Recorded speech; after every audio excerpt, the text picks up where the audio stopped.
लेकिन पूरा turn around, आपकी लाइफ का पूरा बदलाव सिर्फ परमेश्वर कर सकता है। A break in prayer, a break in Jesus. आज अगर बदलाव लाना है तो कलीसिया को प्रार्थना करनी होगी।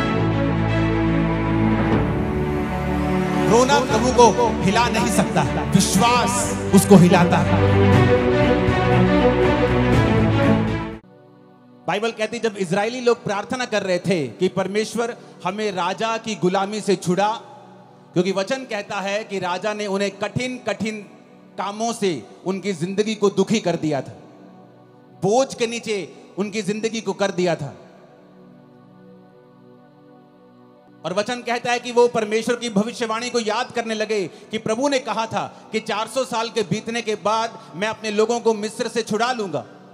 वो प्रार्थना करने लगे जब 430 साल बीत गए, जब भविष्यवाणी पूरी नहीं हुई, क्योंकि वो नहीं जानते थे कि कोई भी भविष्यवाणी अपने आप पूरी नहीं होती जब तक आप उस भविष्यवाणी के विषय में प्रार्थना नहीं करते या काम नहीं करते।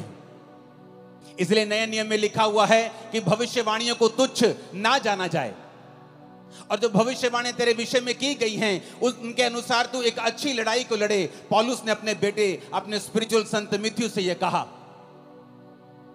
इसका मतलब भविष्यवाणियां अपने आप पूरी नहीं होती जब तक कि उन भविष्यवाणियों के विषय में लड़ा ना जाए। और हमारी लड़ाई इंसानों से नहीं, किसी पार्टी से नहीं, किसी धर्म से नहीं, बल्कि शैतान से है। और हम परमेश्वर के सामने भी प्रार्थना में लड़ते हैं, जिस तरह याकूब लड़ा था और जीत गया था। तो वचन कहता है कि हमें प्रार्थना करना जरूरी है, और उन भविष्यवाणियों के विषय में जो हमारे लिए की गई हैं उनके लिए भी हमें लड़ना जरूरी है, यानी प्रार्थना में फाइट करना जरूरी है।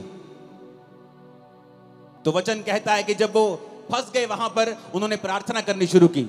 जब उन्होंने प्रार्थना करनी शुरू की तो परमेश्वर ने अपने दास को भेजा, उन्होंने मूसा को भेजा।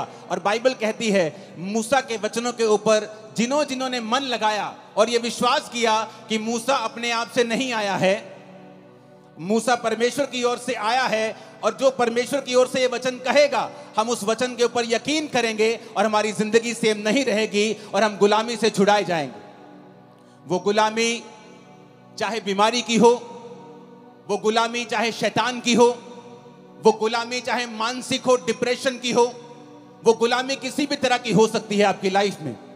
लेकिन वचन ये कहता है कि जब आप परमेश्वर के वचन को सुनते हैं और फैसला कर लेते हैं कि आज से मैं अपना दिल दिमाग परमेश्वर के वचनों के ऊपर लगाऊंगा, तो वचन कहता है वो गुलामी नहीं रहती। परमेश्वर आपको बंधनों से छुड़ाता है और गुलामी से छुड़ाता है। और उस वचन को जो उसने मूसा को दिया था और लोगों को छुड़ा लिया था, आज मेरा विश्वास है कि परमेश्वर जो वचन आपके लिए देने वाले हैं वो पूरी तरह से आपको और आपके परिवार को छुड़ा लेगा। इस मसीह जिंदगी में क्या सबसे ज्यादा जरूरी है, क्या है सबसे ज्यादा इंपॉर्टेंट हमारी लाइफ में? आज जितने क्रूसेड्स आज तक मैंने किए हैं, मैं one of the most important word मैं आज आप लोगों के लिए लेके आया हूं। कल रात से मैं परमेश्वर की प्रेजेंस में था, अपने परिवार के साथ नहीं था, और प्रभु से कह रहा था कि परमेश्वर तेरा आत्मा मुझ पे जाहिर करे कि तू अपने लोगों से क्या कहना चाहता है। तो वचन कहता है याकूब 5 उसकी 16 से 20 आयत में, इसलिए तुम आपस में एक दूसरे के सामने अपने अपने पापों को मान लो और एक दूसरे के लिए प्रार्थना करो जिससे चंगे हो जाओ। धर्मी जन की प्रार्थना के प्रभाव से बहुत कुछ हो सकता है। एलिया भी तो हमारे समान दुख सुख भोगी मनुष्य था, और उसने गिड़गिड़ाकर प्रार्थना की कि मेह ना बरसे, तो 3.5 साल बारिश यानी मेह नहीं बरसा। फिर उसने प्रार्थना की, आकाश से वर्षा हुई और भूमि फलवंत हुई। हे मेरे भाइयों, यदि तुम में से कोई सत्य के मार्ग से भटक जाए और कोई उसको फेर लाए, तो वह ये जान ले जो किसी भटके हुए पापी को फेर लाएगा, हर एक प्राणी को वो उस प्राणी को वो मृत्यु से बचाएगा और उसके पापों के ऊपर वो पर्दा डालेगा। सब बोलो आमीन। एक डेविड नाम का व्यक्ति जिसके अंदर इंडिया को बचाने का बोझ था, जब वो इंडिया में आया तो उसको भाषा नहीं आती थी, लेकिन वो एक बात जानता था कि वचन कहता है कि प्रार्थना के प्रभाव से बहुत कुछ हो सकता है।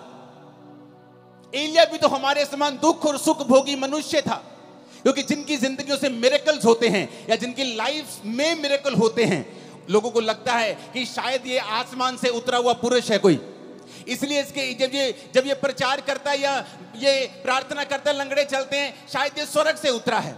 लेकिन वचन ये कहता है, क्या फर्क था एक आम व्यक्ति में और एक एलिया में? एलिया भी तुम्हारे समान दुख सुख भोगी मनुष्य था, यानी उसके जीवन में दुख भी आते थे, उसके जीवन में तुम्हारी तरह सुख भी आते थे। लेकिन बाइबल कहती है कि वो तुम्हारे समान, हमारे समान दुख सुख भोगी मनुष्य था। लेकिन जब उसने प्रार्थना की कि मैं ना बरसे, तो मैं नहीं बरसा। अपने पड़ोसी को बोलो, ध्यान से सुन, आज तेरी जिंदगी बदलने वाली है। जब वो परमेश्वर का दास डेविड इंडिया में आया, उसे भाषा नहीं आती थी। उसने कहा कोई बात नहीं, अगर मुझे भाषा नहीं आती तो परमेश्वर तो मेरी प्रार्थना को सुन सकता है। वो कबीले में गया जहां लोग उसके खिलाफ हो गए। वो प्रार्थना करने लगा और उसने अपना जीवन प्रार्थना वाला कर लिया और घुटनों पे आकर रोज घंटों घंटों वो प्रार्थना किया करता था। एक दिन उस कबीले वाले ने सोचा कि ये फॉरेनर हमारे धर्म को बदलने के लिए आया है, जबकि वो ये नहीं जानते थे कि प्रभु यीशु मसीह धर्म को बदलने के लिए नहीं, वो जीवन को बदलने के लिए आए थे।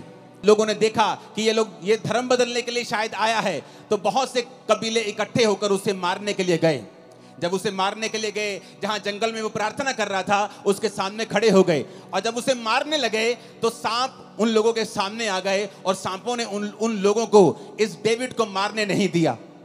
डेविड बहुत लंबा समय नहीं जिया, जल्दी खुदा के पास गया, लेकिन उसकी सेवकाई एक प्रार्थना की सेवकाई थी। और हिस्ट्री कहती है कि उस प्रार्थना के कारण जो उसने रोज रोज परमेश्वर के सामने की, परमेश्वर ने उस कबीले के ऊपर दया की और एक बड़ी बेदारी दी। आज वो सब लोग परमेश्वर में हैं, मसीह में हैं, सच्चाई को जान चुके हैं। जॉन हाइडी नाम का इंसान, जिसे जॉन हाइडी ऑफ इंडिया कहते हैं, जबकि वो इंडियन नहीं था, वो एक अमेरिकन इंसान था। और उसके अंदर एक बोझ पैदा होता है कि मैं जाऊंगा और जो लोग बचे नहीं हुए, जो लोग परमेश्वर में नहीं हैं, जो सच्चाई नहीं जानते, मैं जाऊंगा और उन लोगों को बचाऊंगा। लेकिन उसने प्रार्थना करनी शुरू की। रोज वो 14-14 घंटे वो प्रार्थना करता था। इतनी वो प्रार्थना करता था कि एक दिन जब वो बीमार हो गया, डॉक्टर के पास उसे लेके गए, तो डॉक्टर ने बताया कि आप एक जगह जैसे झुक के जब प्रार्थना करते हैं, आपने इतनी लंबी लंबी प्रार्थनाएं की हैं कि आपका हार्ट जो है वो शिफ्ट हो चुका है और अपनी जगह से थोड़ा दूर जा चुका है, इसलिए आप बीमार हैं। आपके हार्ट की थोड़ी पोजीशन जो है वो चेंज हुई है, आपकी बॉडी में इतने बदलाव हुए हैं।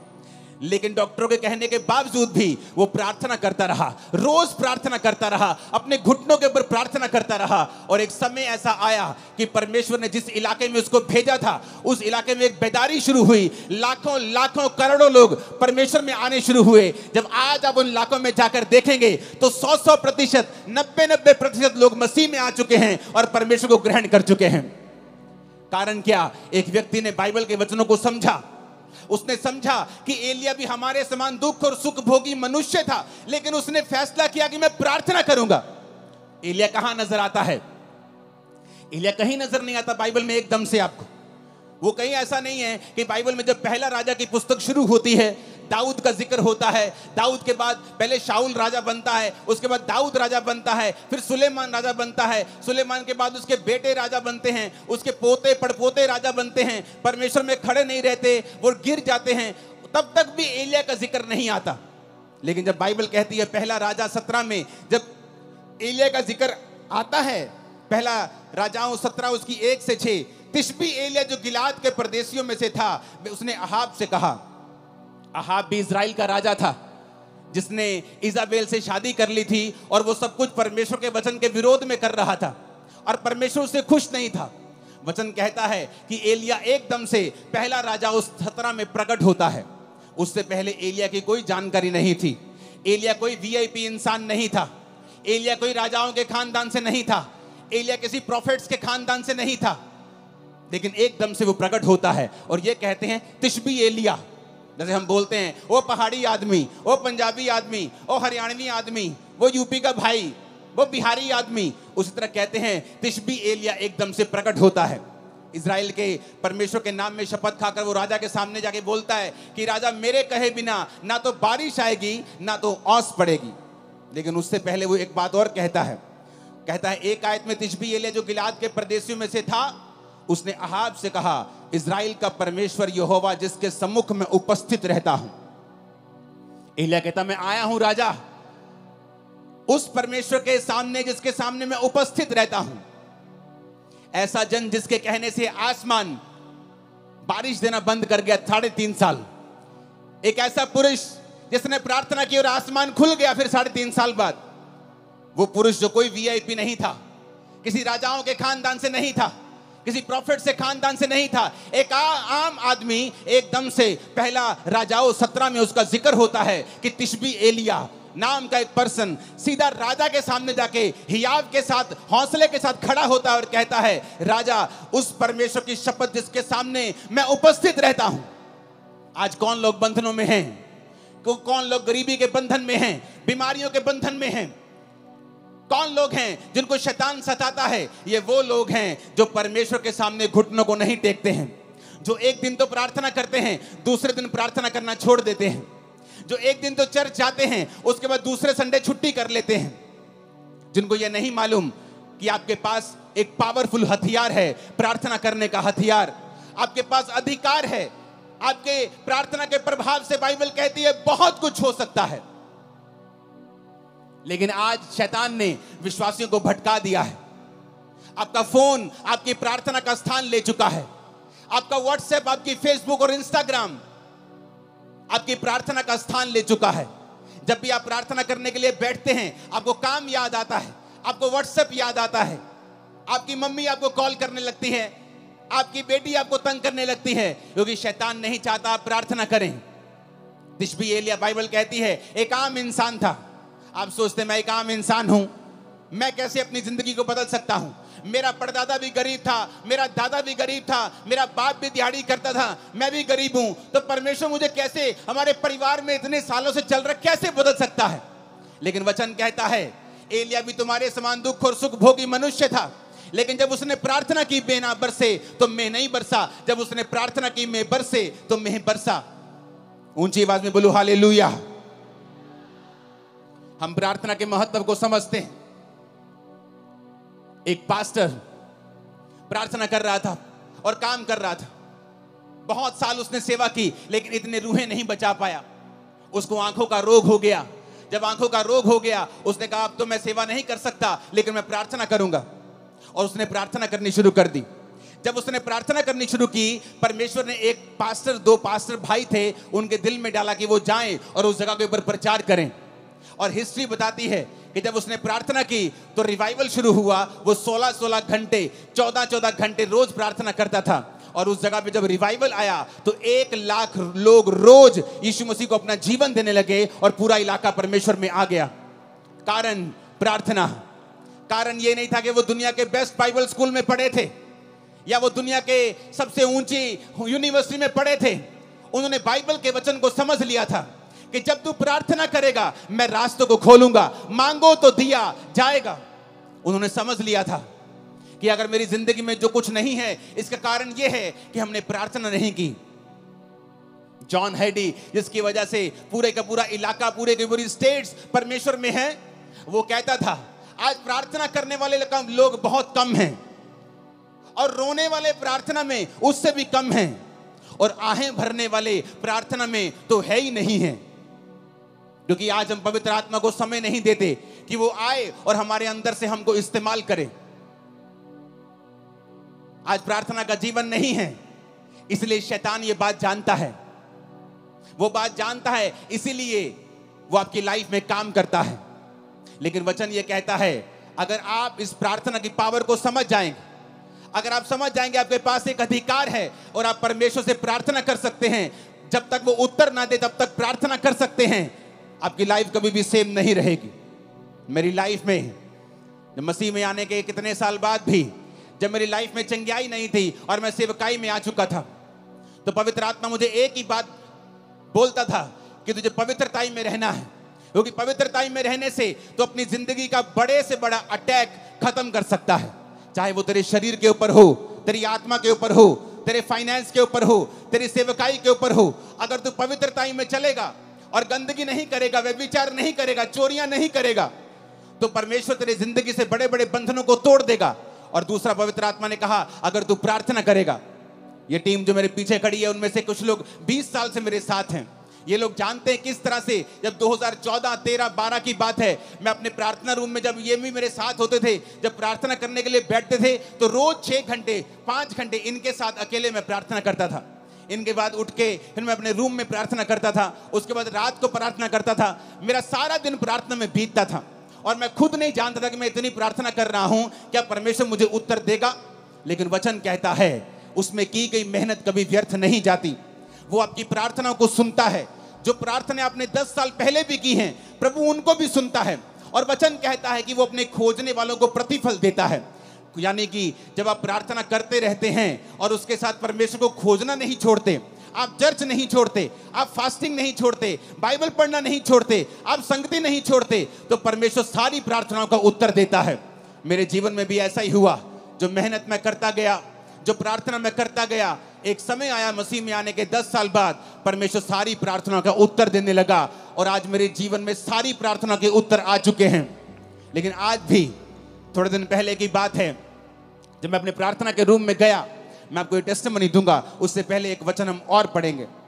प्रेरितों के काम 3 उसकी 1 से 8 आयत में लिखा है, पतरस और यूहन्ना तीसरे पहर प्रार्थना के समय चर्च में जा रहे थे और लोग एक जन्म के लंगड़े को ला रहे थे, जिसको वो प्रतिदिन मंदिर के उस द्वार पर जो सुंदर कहलाता है बैठा देते थे कि वो चर्च में आने वाले उसे भीख मांगे। उस भिखारी ने पतरस और यूहन्ना को चर्च में जाते देखा और उससे भीख मांगी। पतरस ने यूहन्ना के साथ उसकी ओर ध्यान से देखकर कहा, हमारी ओर देख।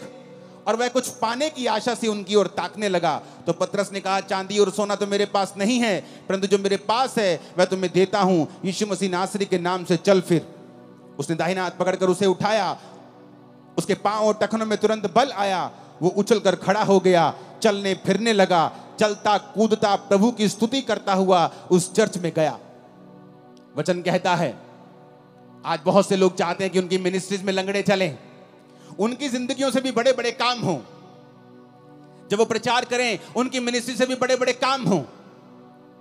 लेकिन अगर आप ध्यान से बाइबल पढ़ेंगे तो पतरस और यूहन्ना उस समय लंगड़ा चलाने के लिए या हीलिंग करने के लिए चर्च में नहीं आ रहे थे। वचन कहता है वो प्रार्थना करने के लिए चर्च में जा रहे थे। उनके लिए प्रार्थना इतनी इंपॉर्टेंट थी कि वो घर बैठ के प्रार्थना नहीं करना चाहते थे। वो ऐसे ही उठे कि तीसरा पहर है, चलो प्रार्थना करने के लिए वो घर से निकलते थे। प्रार्थना करने का एक इंपॉर्टेंस, एक महत्वता, एक बड़ा स्थान उनकी लाइफ में था। आज लोग कैसे प्रार्थना करते हैं? मोबाइल ऑन करके, टीवी ऑन करके, बच्चों के साथ कुकर के ऊपर दाल चढ़ा के, राजमा चढ़ा के, और साथ साथ में देखते भी रहेंगे कितनी सीटी हो गई। जैसी आपकी प्रार्थना है फिर वैसा ही रिजल्ट है। टूटी हुई प्रार्थना, बिना फोकस की प्रार्थना और टूटी हुई जिंदगी और टूटा हुआ रिजल्ट, चाहे वो सेवकाई में हो चाहे वो लाइफ में हो। इधर वो जा रहे हैं, कहां? चलो आओ चर्च में चले, तीसरे में प्रार्थना करने के लिए। कहां है? चलो 5 किलोमीटर, चलो चलते हैं चर्च में प्रार्थना करने के लिए। अरे क्या प्रार्थना करने के लिए इतनी दूर जाना? चलो किसी कमरे में बैठ के थोड़ा सा कर लेते हैं प्रार्थना। इंपॉर्टेंस, महत्वता, प्रार्थना के जीवन को कीमती समझना, उसे स्पेशल समझना। अफ्रीका के जाके हिस्ट्री देखो, जिन पास्टर्स ने उन्हें बदला है, वो अपनी जिंदगी में 90-92% अपना पैसा परमेश्वर को देते, सिर्फ 8% रखते थे अपने पास। 14 घंटे रोज प्रार्थना करते थे और बोलते थे कि जिस पास्टर की प्रार्थना 8 घंटे से कम है वो अपने आप को फुल टाइम पास्टर बोलना बंद कर दे।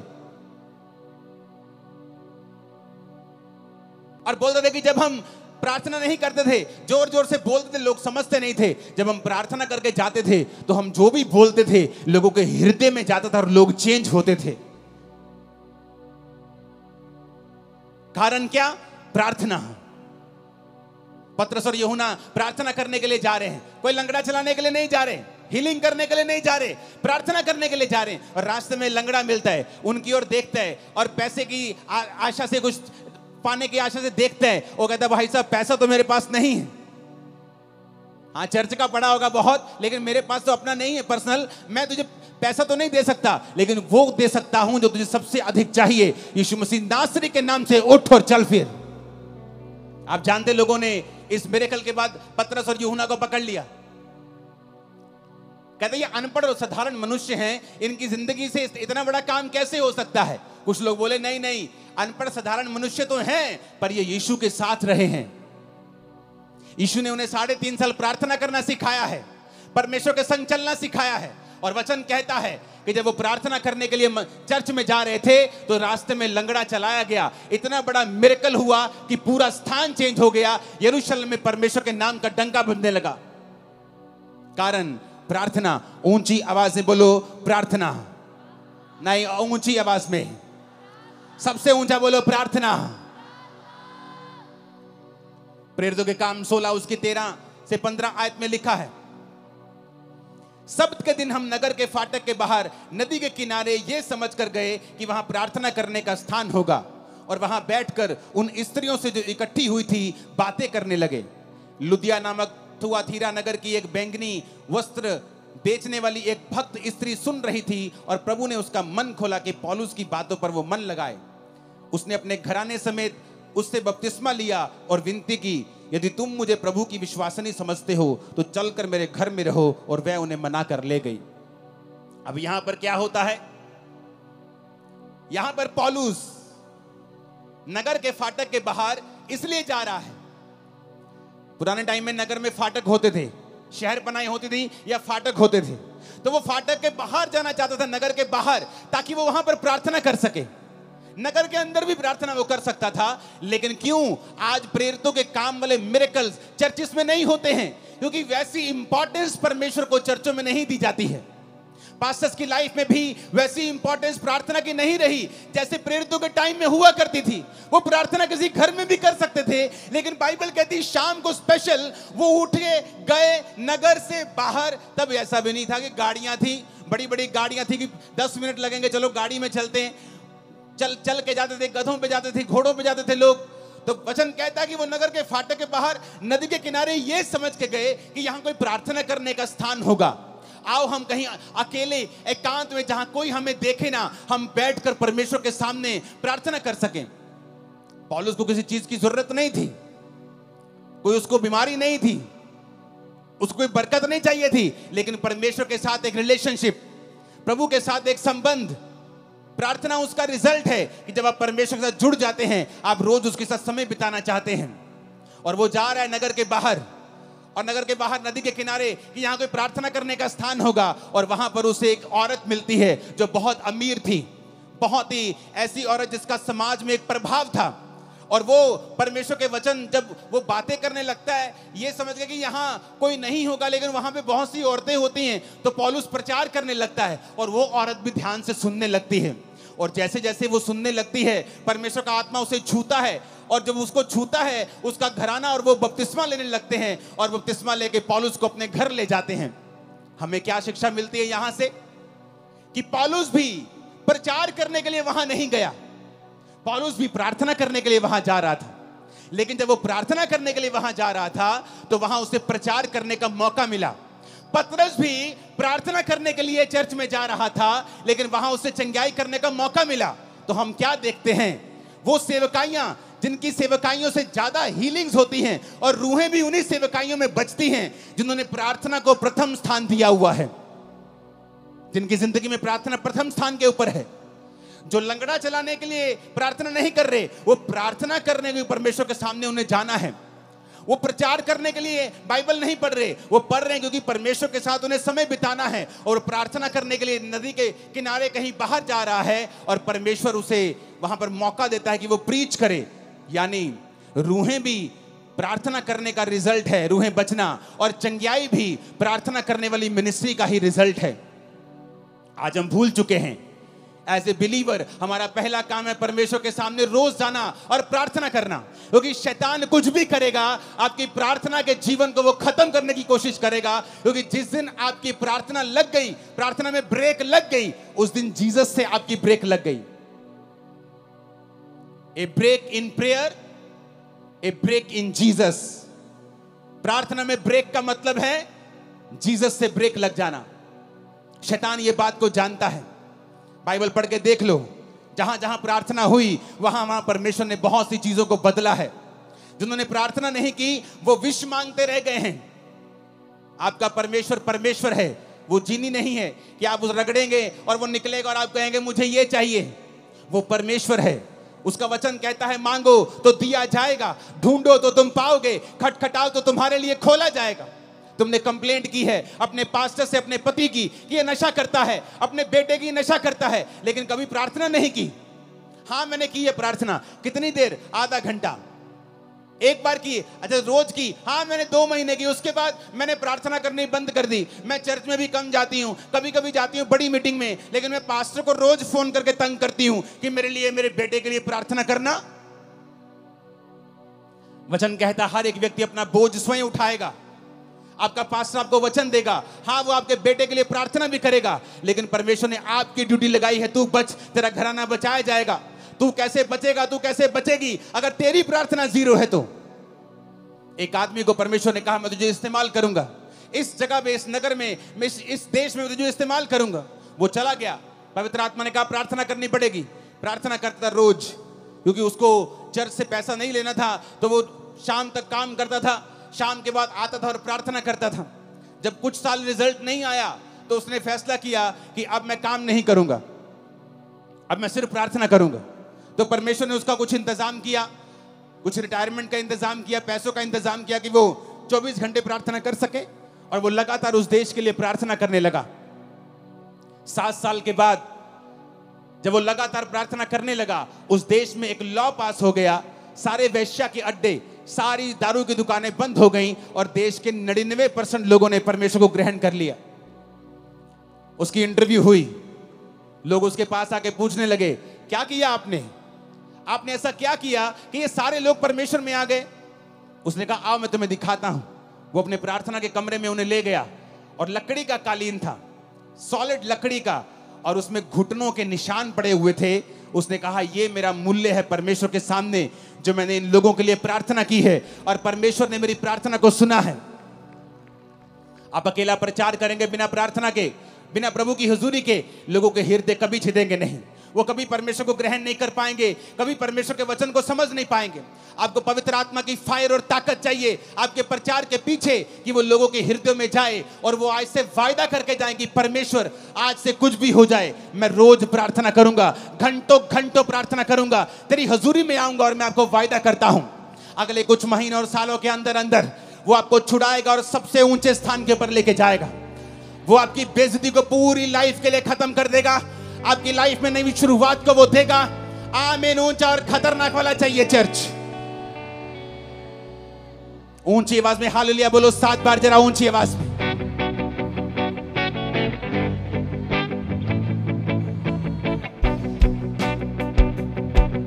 Hallelujah, hallelujah.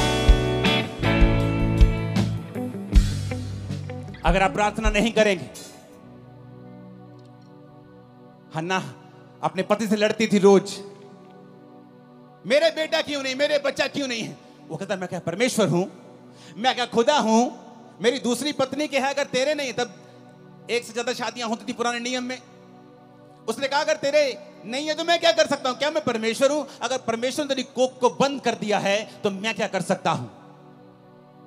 उसका रोना उसको बच्चा नहीं दिला पाया, रोज रोती थी, बच्चा नहीं हुआ, रोज कर लाती थी, कंप्लेंट भी करती होगी, परमेश्वर को ताने भी मारती होगी, कुछ नहीं हुआ। एक दिन हन्ना ने फैसला कर लिया, पहला शमूएल 1 उसकी 9 से 20 आयत में लिखा है कि हन्ना एक दिन परमेश्वर के घर में गई और वहां प्रार्थना करने लगी। और प्रार्थना कैसी की? दिल से, टूटे हुए मन के साथ, क्योंकि वचन कहता है वो टूटे और पिसे हुए दिल को कभी तुच्छ नहीं जानता। उसने परमेश्वर से प्रार्थना की कि परमेश्वर अगर तू अपनी दासी के दुख की ओर दृष्टि करे और मेरे को बेटा दे, तो मैं तेरे भवन में वो बेटा तेरी सेवा के लिए दे दूंगी। और उसके होंठ हिलते थे, क्योंकि वो पूरे मन से प्रार्थना कर रही थी, आंसुओं के साथ, लेकिन सुन नहीं रहा था वो क्या कह रही है। उस घर के सेवक ने समझा कि ये नशे में है। उसने कहा ऐ औरत, अपना नशा छुड़ा, अपना नशा छोड़ दे, क्या वक वक बुड़बुड़ कर रही है तू। उसने कहा मैं नशे में नहीं आई हूं प्रभु के दास, मैंने जो कुछ भी अब परमेश्वर को कहा है बहुत ही शोकित और कुड़ाई जाने के कारण कहा है। लोगों ने मुझे ताने मारे हैं, मेरी सौतन ने मुझे ताने मारे हैं, सास ने, सब ने ताने मारे हैं, मेरा दिल टूट गया है। मैंने फैसला कर लिया है कि मैं अपना जीवन प्रभु को दूंगी, मैं प्रार्थना करूंगी और परमेश्वर को अपना बेटा भी चढ़ा दूंगी। आपका एक फैसला प्रार्थना करने का, आपका एक फैसला सेवा करने का, आपका एक फैसला पवित्रताई में चलने का आपकी पूरी लाइफ की बेइज्जती को बड़ी इज्जत में चेंज कर देगा। मैं भविष्यवाणी कर रहा हूं। आपकी सेवकाई को पूरी तरह से बदल देगा। मैं भविष्यवाणी कर रहा हूं। आपके बच्चों की लाइफ को पूरी तरह से बदल देगा। मैं भविष्यवाणी कर रहा हूं। आमीन। ऊंचाई आशीष आपकी है चर्च। Hallelujah, hallelujah. क्या आज आप फैसला करते हैं प्रार्थना करने का? क्या फैसला करते हैं? ये जानते हैं कि कोई भी व्यक्ति, कोई भी रिश्तेदार, कोई समाज, आपके एरिया का कोई बड़ा व्यक्ति भी आपकी लाइफ को चेंज नहीं कर सकता है। कुछ देर के लिए आपकी हेल्प कर सकता है, लेकिन पूरा टर्न अराउंड, आपकी लाइफ का पूरा बदलाव सिर्फ परमेश्वर कर सकता है। और वो तो आपको कहता है, ये दुनिया के थके हारे और बोझ नीचे दबे लोगों, मेरे पास आओ, मैं तुम्हें विश्राम दूंगा। मुझसे सीखो, मैं मन में दीन हूं, नम्र हूं। अपना जुआ मुझे दे दो। तुम्हारा जुआ भारी है, तुम्हारा बोझ भारी है, तुम्हारी बीमारियों का बोझ तुम नहीं उठा पाओगे, डिप्रेशन का बोझ तुम नहीं उठा पाओगे। मेरा बोझ ले लो। उसका बोझ क्या है?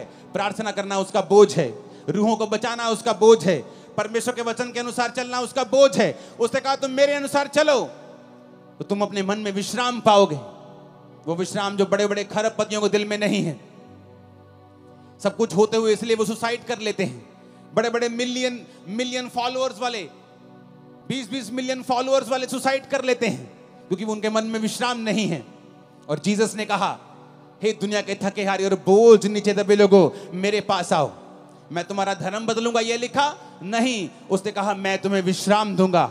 वो विश्राम जो दुनिया तुम्हें नहीं दे सकी, इंस्टाग्राम और फेसबुक नहीं दे सके, वो विश्राम जो सोशल मीडिया तुम्हें नहीं दे सका, तुम्हारा घराना नहीं दे सका, मैं तुम्हें वो विश्राम दूंगा। मेरे पास आओ, मैं तुम्हें विश्राम दूंगा। मुझसे सीखो, मैं नम्र और दीन हूं। अपना बोझ, अपना क्रूस मुझे दे दो और मेरा क्रूस उठा लो, क्योंकि उसका क्रूस हल्का है, उसका बोझ हल्का है।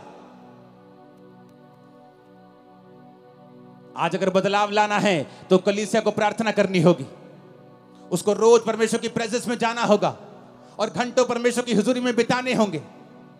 देखना फिर क्या होता है। आज बहुत से कम विश्वासी ऐसे हैं जो बेदारी के लिए प्रार्थना कर रहे हैं। बहुत से कम विश्वासी हैं, आप में से बहुत से कम ऐसे होंगे जिसने इस एरिया की बेदारी के लिए प्रार्थना की है। जब आप परमेश्वर के कामों के लिए इस्तेमाल होने लगते हैं, आप प्रभु के लिए, दासों के लिए, प्रभु की सेवकाइयों के लिए, प्रभु के राज्य के लिए प्रार्थना करने लगते हैं और प्रभु के सामने रोज जाने लगते हैं, वो आपके पर्सनल कामों में भी करता है। आपके पर्सनल कामों को भी प्रायोरिटी पे करता है।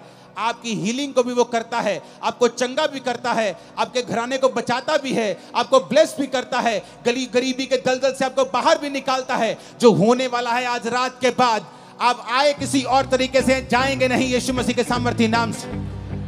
आप हो सकता है एक बांझ के रूप में यहां आए हों, लेकिन एक फलवंत स्त्री के रूप में भविष्यवाणी करता हूं, यहां से जा रहे हैं वापिस यीशु मसीह के नाम में।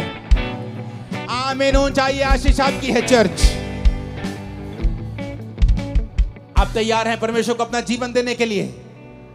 आप तैयार हैं प्रार्थना करने के लिए? वही परमेश्वर हन्ना को रोज देखता होगा। हन्ना रोज बुड़बुड़ करती है, मेरे पुत्र क्यों नहीं हैगा, मेरे कुड़ी क्यों नहीं हैगी। अपने हस्बैंड से रोज लड़ती है। हस्बैंड रोज कहना, मैं रब्बा, मैं कोई रब्बा, मैं की करा। लड़ाई उसको कुछ नहीं दे पाई, खाना नहीं खाती, खाना छोड़ देती थी, कुछ नहीं हुआ। और एक फैसला किया, एक दिन मैं जाऊंगी और प्रार्थना करूंगी। सब कुछ बदल गया। मेरी लाइफ, मेरी सेवकाई प्रार्थना से बदली है। सब कुछ प्रार्थना से बदला है, परमेश्वर ने किया है। जब आप अपनी रिक्वेस्ट को, विनती को धन्यवाद के सहित परमेश्वर के सामने ले जाएंगे, उसने कहा मेरी शांति तो तेरी समझ से परे है, तेरे अंदर बास करेगी, तेरे विचारों को सुरक्षित रखेगी। आज हम बेचैनी में घूमते हैं, हर टाइम बेचैनी, हर टाइम चिंता, हर टाइम चिंता, हर टाइम वरी। क्यों? क्योंकि हम प्रार्थना करने वाले लोग नहीं हैं। अगर हम प्रार्थना करेंगे तो चिंता नहीं रहेगी, प्रार्थना करेंगे डिप्रेशन नहीं रहेगा, प्रार्थना करेंगे बीमारियां नहीं होंगी, क्योंकि बाइबल कहती है मुझ में की गई मेहनत कभी व्यर्थ नहीं होती। परमेश्वर ने कहा। जब मैं परमेश्वर में आया और प्रभु के बारे में मुझे मालूम हुआ, जब पहली प्रार्थना मेरे सिर पर हाथ रख के हुई थी, मैं कंप्यूटर इंजीनियर था, तब पहली प्रार्थना में समझ आ गई थी, क्योंकि मैं सब जगहों पे जा चुका था, सुसाइड करने वाला था, लेकिन ये बीमारियां और ये डिप्रेशन, नशे मुझे छोड़ के नहीं जा रहे थे। जिस दिन पहली प्रार्थना हुई, समझ आ गई थी कि मेरे जीवन में सचमुच परमेश्वर बड़े काम कर सकता है। जो पहला करंट मुझे प्रार्थना का लगा था, उससे मुझे समझ आ गई थी, लेकिन मैं हील नहीं हुआ, चंगा नहीं हुआ।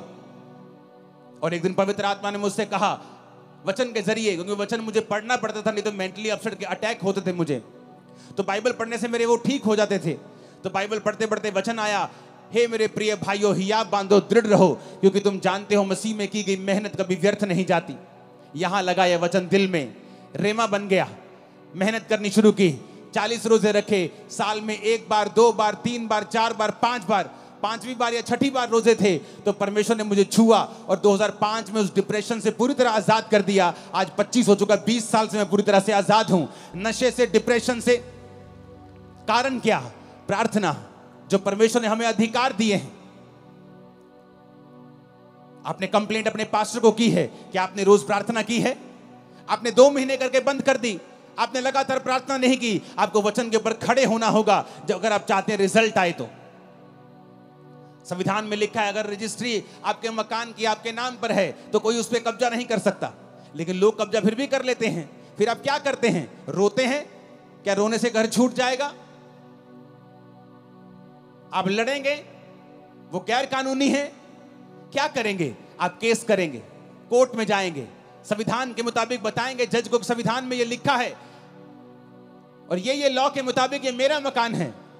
लेकिन आपको ये भूल गया कि बाइबल आपका संविधान है। शैतान ने आपकी सेहतों के ऊपर कब्जा किया हुआ है, आपके बच्चों को नशों में लगाया हुआ है, उसने आपके घराने पे, आपके फाइनेंस पे कब्जा किया हुआ है।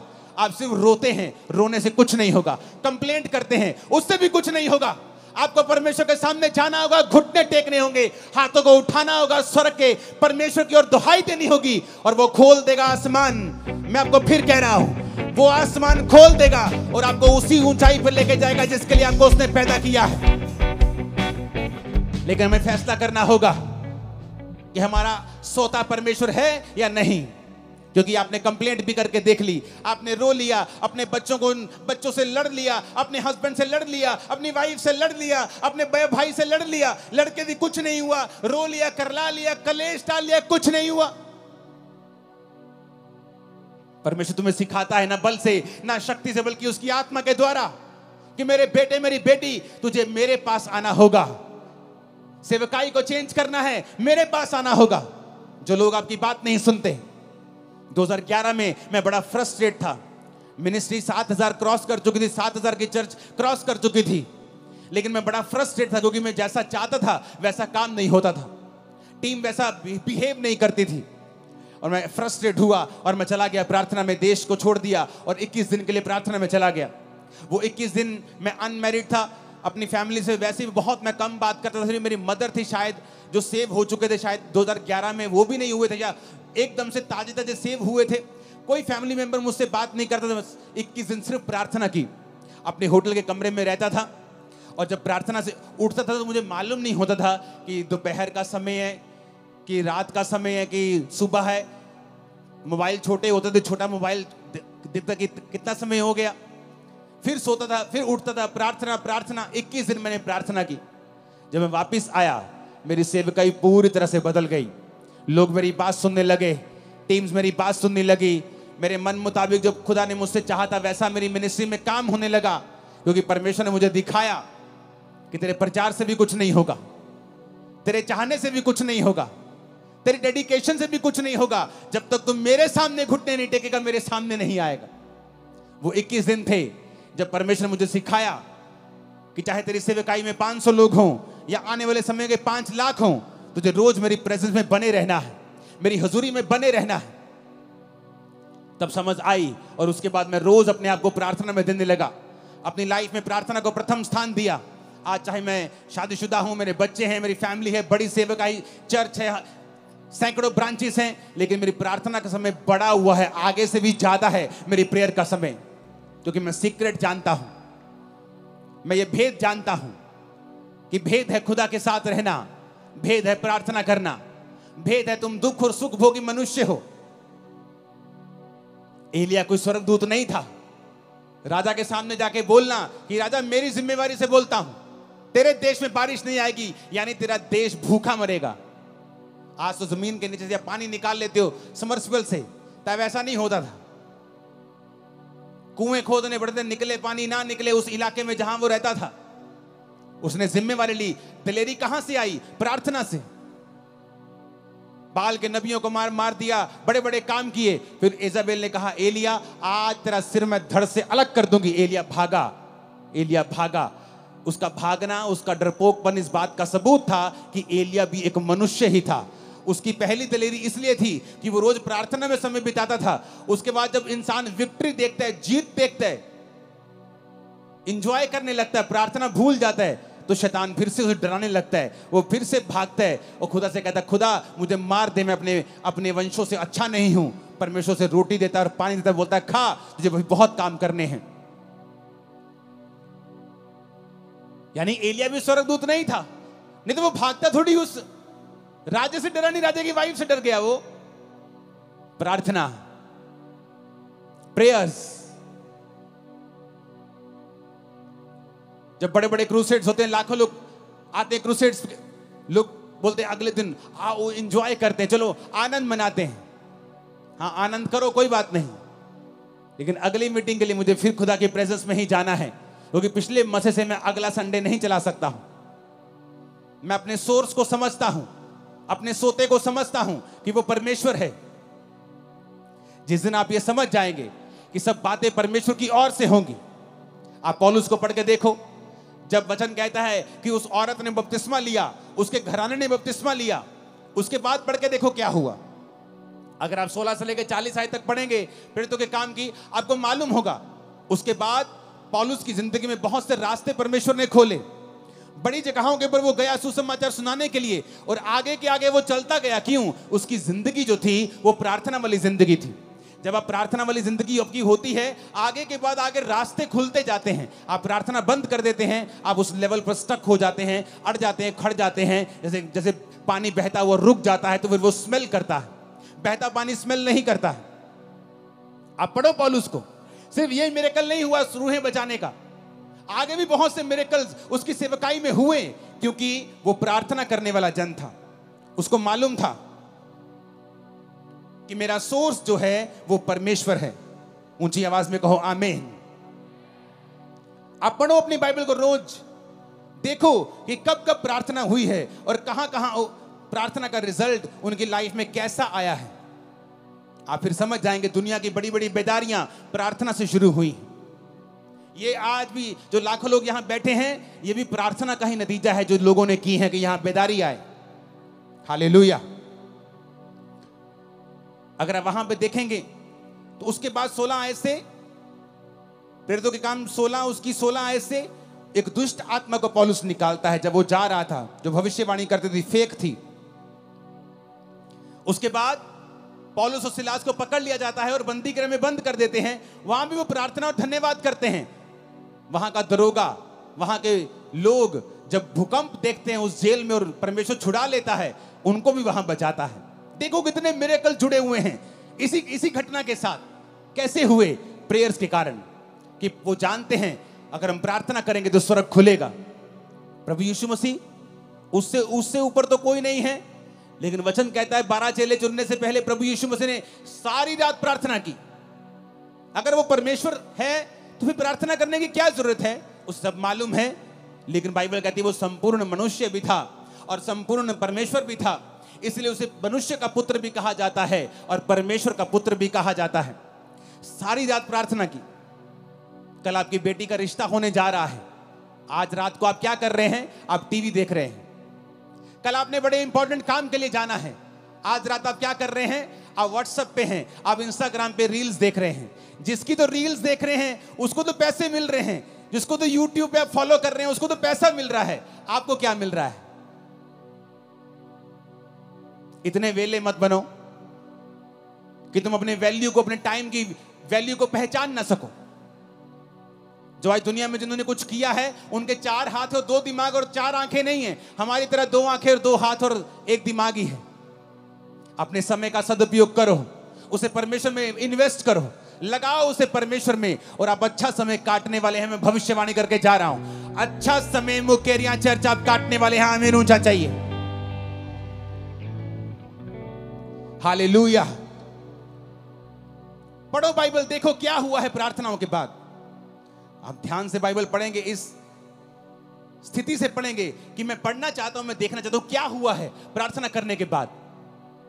कितने बदलाव आए हैं सेवकाइयों में, पर्सनल लाइफ में, मैरिड लाइफ में, बच्चों की जिंदगी में, फाइनेंशियल लाइफ में, सोशल लाइफ में। बहुत से बदलाव आप देखेंगे जिस दिन आप प्रार्थना करने का मन बना लेंगे। मैं करता जी, मैं नहीं करता जी प्रेयर, मेरी वाइफ बहुत करती प्रेयर।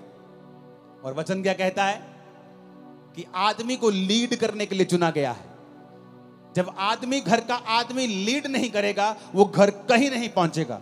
औरत को जो आदमी लीड कर रहा है उसे संभालने का मसा दिया गया है।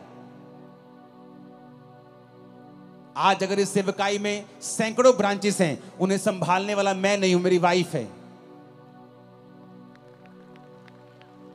स्पिरिचुअल सेवकाई करने वाला, प्रोटोकॉल बनाने वाला, दर्शन दिखाने वाला, आगे लेके जाना है, वो मेरा काम है। प्रभु क्या चाहता है, क्या बनाना है, नया क्या करना है, वो मेरा काम है। लेकिन जिस घर का आदमी प्रार्थना में नहीं होगा, यानी उस घर का अगुआ डेड है, तो फिर जो उस घर में है बस वाइफ वही संभाल के रखेगी। अगर वो उसके पास 200 है तो वो 200 को संभाल के रखेगी, 500 है तो 500 को संभाल के रखेगी, क्योंकि तुमने परमेश्वर से अगुवाई नहीं पाई है कि तुम आगे बढ़ सको। तुम आगे बढ़ोगे, तुम्हारी वाइफ उसे संभाल के रखेगी, पर तुम आगे तब बढ़ोगे जब परमेश्वर तुम्हारी आंखें खोलेगा और तुम्हारी अगुवाई करेगा। अब्राहम ने जब हाजिरा को निकाल दिया, इस्माइल को निकाल दिया, तो हाजिरा एक जगह जब रोटी पानी खत्म हो गया तो रोने लगी, और रोने लगी तो परमेश्वर ने कहा हाजिरा मत रो, क्योंकि मैंने उस लड़के की प्रार्थना को सुना है। उसने ये नहीं कहा हाजिरा तेरे रोने को मैंने देखा है। स्वर्गदूत कहता तेरे को नहीं देखा मैंने, तू रोना परमेश्वर को हिला नहीं सकता। नहीं तो हॉस्पिटल में हर एक मर्द औरत जिसका आज एक लौता बच्चा है, जिसकी माँ बाप आज हॉस्पिटलाइज बेड पे हैं, आईसीयू में, सब रोते और खुदा उनको चंगा कर देता। रोना प्रभु को हिला नहीं सकता है, विश्वास उसको हिलाता है। उसने कहा स्वर्गदूत ने, क्यों रो रही है? मेरे पास पानी नहीं, मेरे पास रोटी नहीं, हम मर जाएंगे। उसने कहा परमेश्वर ने उस लड़के की प्रार्थना को सुना है। क्यों? क्योंकि वो लड़का अब्राहम के साथ रहता था। अब्राहम, उसका बाप, उसको प्रार्थना करनी आती थी अब्राहम को। वो अपने बाप को जानता था, बाप को प्रार्थना करते देखता था, रिजल्ट भी आते थे, वो देखता था। इसलिए जो लोग आज ऐसी चर्चों में जाते हैं जहां प्रार्थना का महत्व है, जो जीवित चर्चिस हैं, उनकी जिंदगियां बदलनी शुरू हो जाती हैं, क्योंकि वो अपने अगुओं को उस तरह से प्रार्थना करते देखते हैं। लेकिन जिन पास्टर्स की खुद प्रेयर नहीं है, आप भी अंधे और आपके लोग भी अंधे, आप भी भटक रहे हो, आपके लोग भी भटक रहे, आप भी दुखी, आपके लोग भी दुखी। तो उस दूत ने कहा परमेश्वर ने तेरे बेटे की प्रार्थना को सुना है, उसके आंसू देखें, उसकी प्रार्थना को सुना है। और पास में एक कुआं दिखाई दिया, उसकी आंखें लिखा खोल दी, यानी चंगाई उसके पास थी। लेकिन जब आंखें बंद होती हैं आपको कुछ नजर नहीं आता है। हल आपके पास ही पड़ा होता है, नजर नहीं आता। सालों साल घर में दबा रहता है, नजर नहीं आता। जिस दिन आप यहोवा को पुकारते हैं नजर आता है। आज मैं प्रार्थना करता हूं, यहोवा आपकी आंखों को खोल दे, आपको हल नजर आए यीशु मसीह के सामर्थ्य नाम में, यीशु के नाम में हल नजर आए आपको, यीशु के नाम में। आमीन। ऊंचाई आशीष हमारी है चर्च। आप मेरी बात को समझ रहे कि नहीं?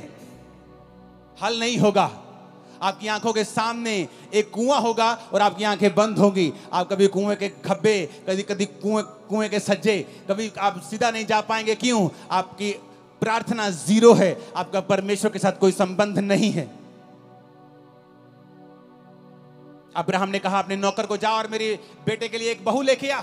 जाके वो प्रार्थना करता है, उसे मालूम था इट इज इम्पॉसिबल कि मैं एक अच्छी लड़की ले जाऊं, इट इज इम्पॉसिबल। प्रार्थना करता है, हे पिता, ऐसी लड़की जो मुझे पिलाए, मेरे ऊंटों को पिलाए, ऐसी लड़की भेज। और परमेश्वर भेजता है। क्यों? प्रेयर। हर ग्रेट आदमी जानता है प्रेयर। उसका राज है, उसका सीक्रेट है। आपकी लाइफ में प्रेयर नहीं है, आपकी लाइफ में कुछ नहीं है। फिर आप टाइदर हो सकते हैं, चर्च के फाइनेंशियल सपोर्टर हो सकते हैं, लेकिन परमेश्वर की निगाह में आपकी बहुत बड़ी वैल्यू नहीं है। अगर आपका फेसबुक अकाउंट आपको प्रार्थना करने से रोक रहा है, यहीं डिलीट करके जाना, खोल लेना जाके 50 दिन बाद जब प्रार्थना सेट हो जाए। खुदा ने कहा ऐसा इंसान जो तुम्हें काना करता है, कहता है तू काना होके परमेश्वर के राज में प्रवेश कर लेना। ऐसा ना हो कि 2 आंखें रख के तू नरक में चला जाए। फेसबुक अकाउंट रखने का कोई प्रॉब्लम नहीं, लेकिन अगर वो प्रार्थना खत्म कर रहा है तो डिलीट कर दो और प्रार्थना में चले जाओ। ऐसी हर चीज को खत्म कर दो। काना होके प्रवेश कर लो, लंगड़ा होके प्रवेश कर लो, एक टांग के साथ लंगड़े होके चले जाओ, लेकिन चले जाओ। जो सही है उसे अपना लो। आज लड़ाई है अपनी फैमिली से, बहू से, सास से, माफ कर दो आज, नहीं तो प्रार्थना नहीं कर पाओगे परमेश्वर के सामने। और लेकिन अगर आज आपने इस वचन को सुन के जो खुदा ने मुझे दिया है, मैं अपने आप से नहीं कह रहा हूं, और आपने प्रार्थना करने का, प्रभु के साथ जीने का मन बना लिया, मैं आपको बता रहा हूं, आपकी इज्जत की जाएगी, आप ऊंचे किए जाएंगे, आप चंगे किए जाएंगे, आप आजाद किए जाएंगे, आप ब्लेस किए जाएंगे यीशु मसीह के सामर्थी नाम में। आपकी लाइफ सेम नहीं होगी। आप बड़े देशों में होंगे, बेस्ट जगहों के ऊपर आप होंगे। आपका घराना यीशु मसीह के नाम में आशीषित होगा। आमीन। ऊंचाई आशीष हमारी है चर्च। परमेश्वर के दास के द्वारा टीचिंग्स को सुनने के लिए, अनाउंसमेंट्स और अपडेट्स को जानने के लिए आप हमारे YouTube चैनल को सब्सक्राइब करें और साथ में बेल आइकन को दबाएं, ताकि जब भी कोई नई अपडेट हो तो आप सबसे पहले जान सकें।